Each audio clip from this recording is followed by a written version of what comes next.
Reading to the Bible in a year, December 30th, 2 Chronicles 35, Revelation 21, Malachi 3, and John chapter 20. Then Josiah celebrated the Passover to Yahweh in Jerusalem, and they slaughtered the Passover animals on the 14th day of the first month. And he caused the priests to stand in their responsibilities and strengthen them in the service of the house of Yahweh. He also said to the Levites who provided understanding to all Israel and who were holy to Yahweh, "Put the holy ark in the house which Solomon, the son of King David of Israel, built. It will be a burden on your shoulders no longer. Now serve Yahweh your God and his people Israel. So prepare yourselves by your fathers' households in your divisions, according to the writing of King David, of David, king of Israel, and according to the writing of his son Solomon. Moreover, stand in the holy place, according to the sections of the fathers' households of your brothers, the lay people, according to the Levites, by division of a father's household. Now, the slaughter of the Passover animals, sanctify yourselves and prepare for your brothers to do according to the word of Yahweh by the hand of Moses." And Josiah contributed to the lay people, to all who were present, flocks of lambs and young goats, all for the Passover offerings, numbering 30,000 plus 3,000 bulls. These were from the king's possessions. His officials also contributed a free will offering to the people, the priests and the Levites. Hilkiah and Zechariah and Jehiel, the officers of the house of God, gave to the priests for the Passover offerings 2,600 from the flocks and the bulls. Conaniah also, and Shemaiah and Nethanel, his brothers, and Hashabiah and Jeiel and Jozabad, the officials of the Levites, contributed to the Levites for the Passover offerings 5,000 from the flocks and 500 bulls. So the service was prepared, and the priests stood at their stations, and the Levites by their divisions, according to the king's commandment. And they slaughtered the Passover animals, and while the priests splashed the blood received from their hand, the Levites skinned them. And they took away the portions for the burnt offerings, and that they might give them to the sections of the officers. Starting over. It's going to be one of these days. We're going to be fine with it.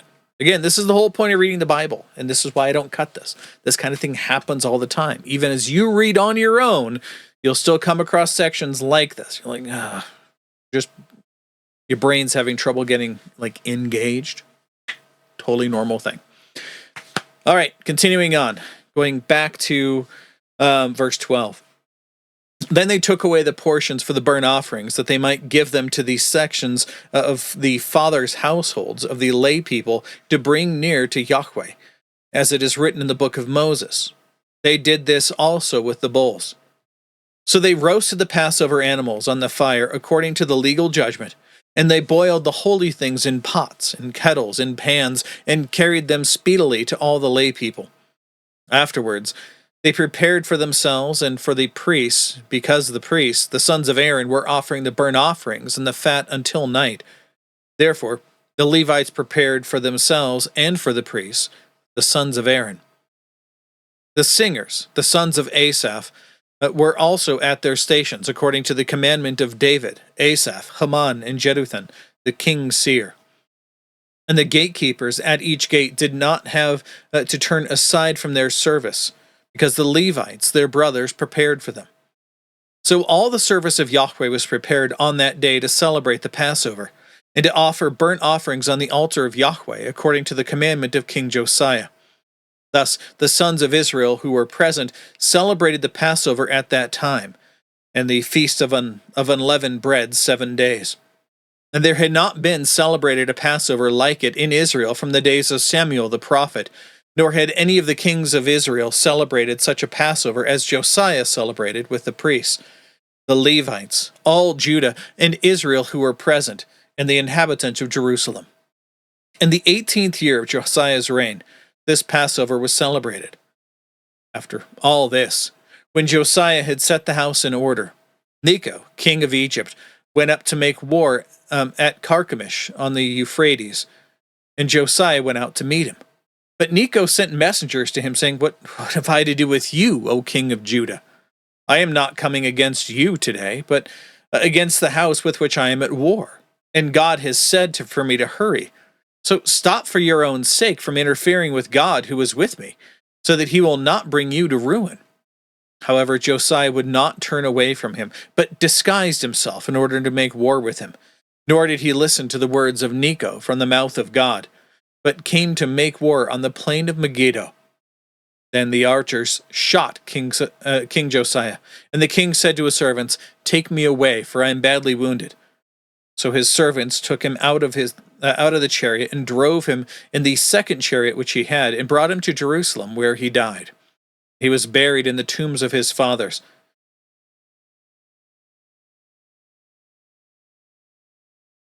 Making sure I don't lose notes here. Nope, we're good. And all Judah and Jerusalem mourned for Josiah. Then Jeremiah chanted a lament for Josiah, and all the male and female singers speak about Josiah in their lamentations to this day. And they made them a statute in Israel. Behold, they are also written in the Lamentations. Now, the rest of the acts of Josiah and his deeds of loving kindness, according to what was written in the law of Yahweh, and his acts, first to last, behold, they are written in the book of the kings of Israel and Judah. Moving on now to Revelation 21.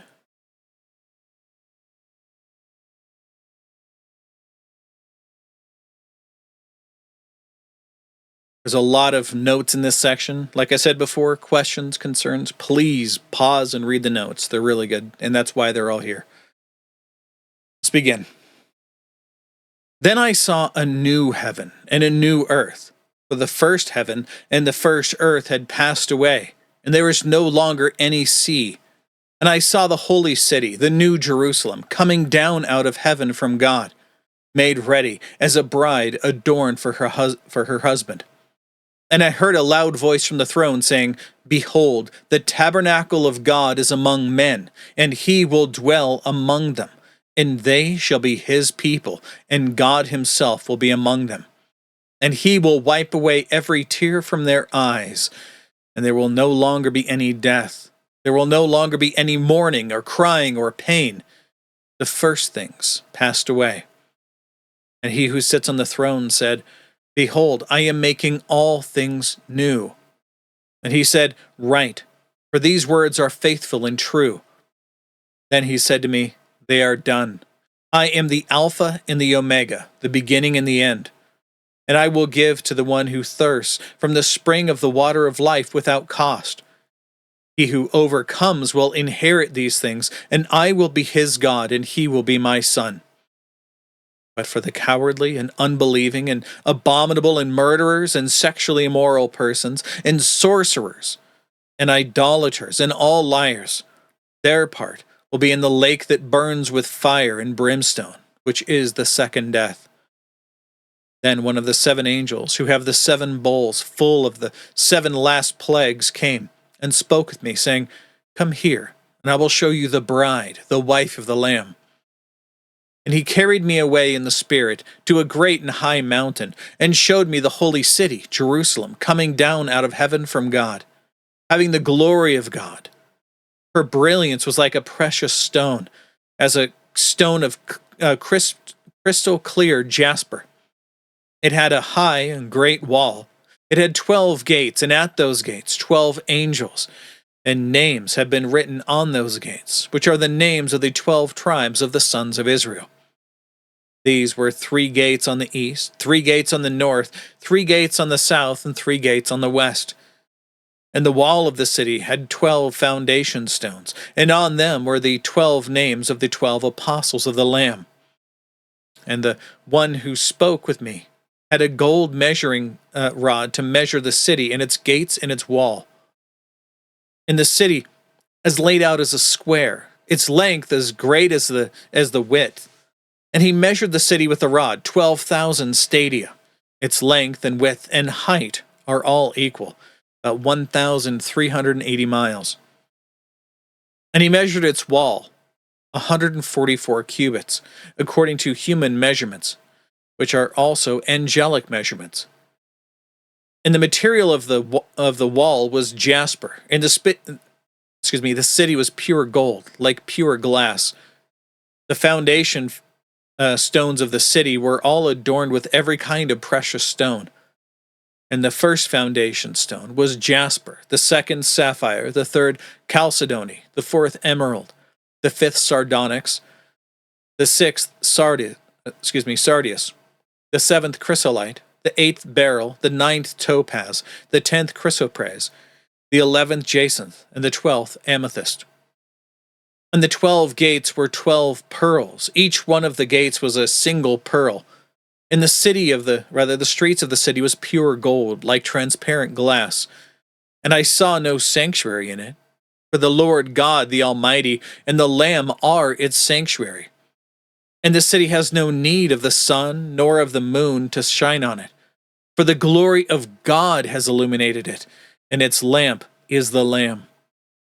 And the nations will walk by its light, and the kings of the earth will bring their glory into it. And they will bring the glory and the honor of the nations into. I already said that. Yep. They will bring the glory and the honor of the nations into it. Nope, I missed that line entirely. Hi, like I said, warned you ahead of time. It's going to be one of these days. Verse 25, and its gates will never be closed day by day, for there will be no night there. And they will bring the glory and the honor of the nations into it. And nothing defiled, and no one who practices abomination and lying shall ever come into it, but only those whose names are written in the Lamb's book of life. Now Malachi chapter 3.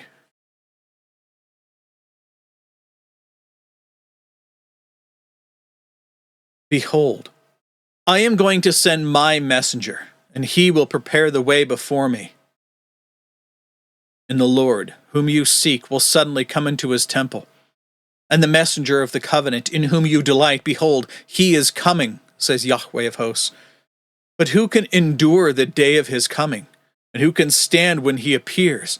For he is like a smelter's fire, and like fuller's soap. And he will sit as a smelter and purifier of silver. And he will purify the sons of Levi, and refine them like gold and silver, so that they may present to Yahweh offerings in righteousness. Then the offering of Judah and Jerusalem will be pleasing to Yahweh, as in the ancient days and as in former years.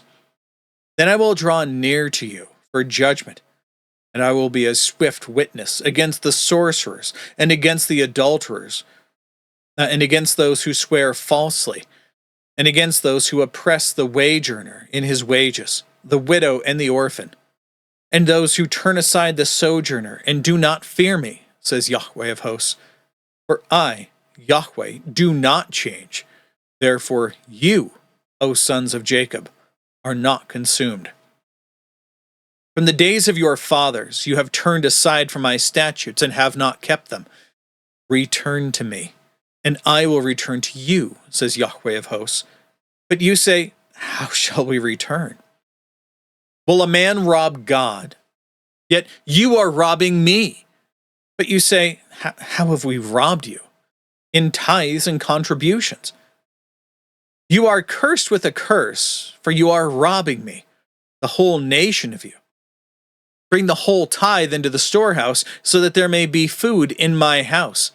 And test me now in this, says Yahweh of hosts, if I will not open for you the windows of heaven and empty out for you a blessing until it is beyond enough. Then I will rebuke the devourer for you, so that it will not corrupt the fruits of the ground, nor will your vine in the field fail to bear, says Yahweh of hosts. So all the nations will call you blessed, for you shall be a delightful land, says Yahweh of hosts. Your words have been strong against me, says Yahweh. But you say, what have we spoken against you? You have said, it is worthless to serve God. And what gain is it that we have kept his charge, that we have walked in mourning before before Yahweh of hosts? So now we call the arrogant blessed, And not only are the doers of wickedness built up, but they also test God and escape. Then those who feared Yahweh spoke to one another, and Yahweh gave heed and heard it. And a book of remembrance was written before him for those who fear Yahweh and those who think upon his name. And they will be mine, says Yahweh of hosts, on the day that I prepare my own treasured possession, and I will spare them as a man spares his own son who serves him. So you will return and see the distinction between the righteous and the wicked, between the one who serves God and the one who does not serve him. Including today in John chapter 20.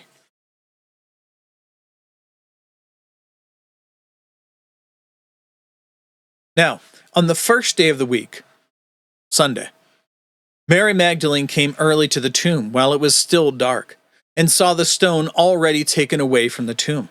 So she ran and came to Simon Peter and to the other disciple whom Jesus loved, and said to them, "They have taken away the Lord out of the tomb, and we do not know where they have laid him." So Peter and the other disciple went forth, and they were going to the tomb. And the two were running together, and the other disciple, this is again John speaking about himself, ran ahead faster than Peter and came to the tomb first. And stooping and looking in, he saw the linen wrappings lying there, but he did not go in. So also Simon Peter came, Simon Peter also came, following him, and entered the tomb, and he saw the linen wrappings lying there, and the face cloth which had been on his head, not lying by the linen wrappings, but folded up in a place by itself. So the other disciple, who had first come to the tomb, then also entered, and he saw and believed. For as yet they did not understand the scripture, that he must rise again from the dead. So the disciples went away again to where they were staying. But Mary was standing outside the tomb, crying. And so, as she was crying, she stooped to look into the tomb. And she saw two angels sitting in white, one at the head and one at the feet, where the body of Jesus had been lying. And they said to her, "Woman, why are you crying?" She said to them, "Because they have taken away my Lord, and I do not know where they have laid him." When she had said this, she turned around and saw Jesus standing there, and did not know that it was Jesus. And Jesus said to her, "Woman, why are you crying? Whom are you seeking?" Thinking him to be the gardener, she said to him, "Sir, if you have carried him away, tell me where you have laid him, and I will take him away." And Jesus said to her, "Mary." She turned and said to him in Hebrew, "Rabboni," which means teacher. And Jesus said to her, "Stop clinging to me, for I have not yet ascended to my Father, to thee, Father. But go to my brothers and say to them, I ascend to my Father and your Father, and my God and your God." Mary Magdalene came, announcing to the disciples, "I have seen the Lord," and that he had said these things to her. So, while it was evening on that day, the first day of the week, and while the doors were shut where the disciples were, for fear of the Jews, Jesus came and stood in their midst and said to them, "Peace be with you." Again, he said that because they would be freaking out because the doors are shut and locked. Jesus just suddenly appears before them. And when he had said this, he showed them both his hands and his side. And the disciples then rejoiced when they saw the Lord. So Jesus said to them again, "Peace be with you. As the Father has sent me, I also send you." When he had said this, he breathed on them and said to them, "Receive the Holy Spirit. If you forgive the sins of any, their sins have been forgiven them. And if you retain the sins of any, they have also been retained." Again, questions, concerns, tons of notes on this section. But Thomas, one of the 12, called Didymus, was not with them when Jesus came. Didymus meaning the twin? Yes. So the other disciples were saying to him, "We have seen the Lord." But he said to them, "Unless I see in his hands the imprint of the nails, and put my fingers into the place of the nails, and put my hand into his side, I will not believe." And after 8 days, his disciples were again inside, and Thomas with them. And Jesus came, and the doors having been shut, and stood in their midst, and said, Peace be with you. Then he said to Thomas, Put your finger here, and see my hands, and bring your hand here, and put it into my side, and do not be unbelieving, but believing. Thomas answered and said to him, My Lord and my God. Jesus said to him, Because you have seen me, have you believed? Blessed are those who did not see and yet believed. Therefore, many other signs Jesus also did in the presence of the disciples, which are not written in this book. But these have been written so that you may believe that Jesus is the Christ, the Son of God, and that believing you may have life in his name. That's all the notes to here. And that's all the reading for today. God willing, we'll be back tomorrow. Behold, the word of the Lord.